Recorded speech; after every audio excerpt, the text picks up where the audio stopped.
Without a doubt, we know that my daughter was not a drug user, and I had a second autopsy myself. We paid out of pocket because we felt so uncomfortable with the way it was handled. The only contact that we have had was from a very insensitive, condescending, and arrogant detective. I asked him about the guy. He just made it seem like the guy was a nice guy. It was nothing to investigate. Life is not the same. I don't know who I'm gonna be after this.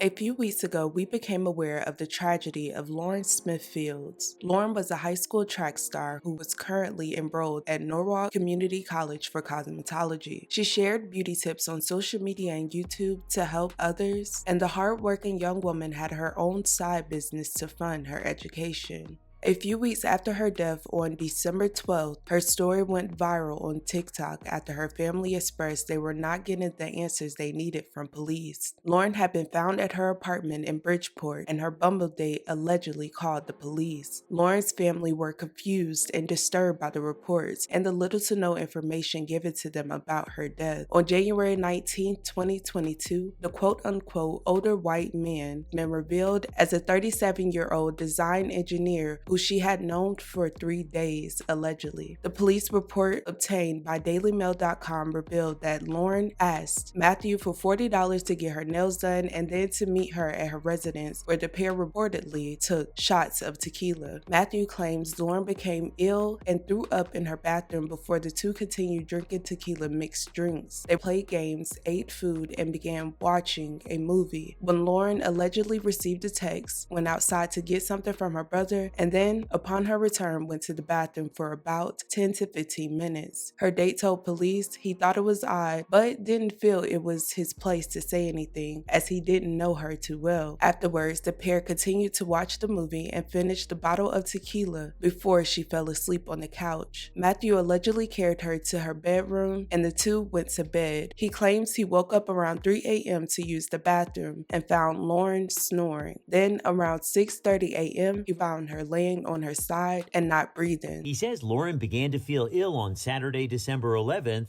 and the older man, whom we are not naming because police are not calling him a suspect, laid with her fully clothed with no, even though a used was found by the family in the trash. Crossland says the next morning, the man found Lauren bleeding from her nose and mouth, called 911, and Lauren was pronounced dead. Crossland says the family asked investigators why the man wasn't detained, and they were told there is nothing to investigate. He seems like a nice guy.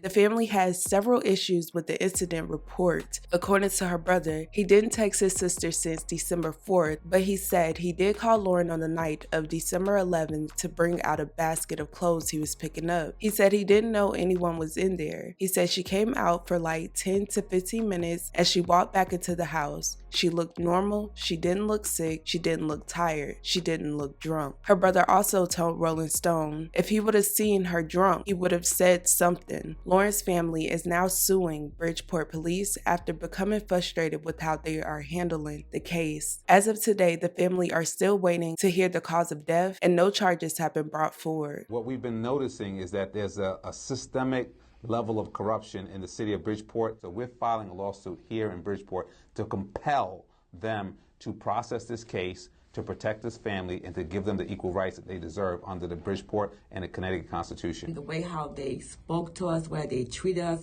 hanging up the phone, told us to stop calling them,